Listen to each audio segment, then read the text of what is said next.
তৃণ পাষাণ বলে গেল, আমার হৃদয় পাষাণ বলল না আমার গৌর অবতার, হেন দয়াল অবতার।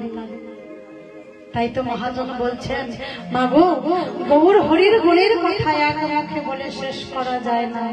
ভাই রে ভাই, গোড়া গুণ কখনই না যায়, কত শতই আননো কত চতুর আননো, বরণ এই আয়োর নাহি পাই। অমাইরা, শুধু কি গৌর হরি একা এসেছিলেন নাম প্রেম বিলাতে? সঙ্গে কে ছিল গো? দয়াল নিতাই চাঁদ। নিতাই চাঁদের চরণ বন্দন না করলে, নিত্যানন্দকে না পেলে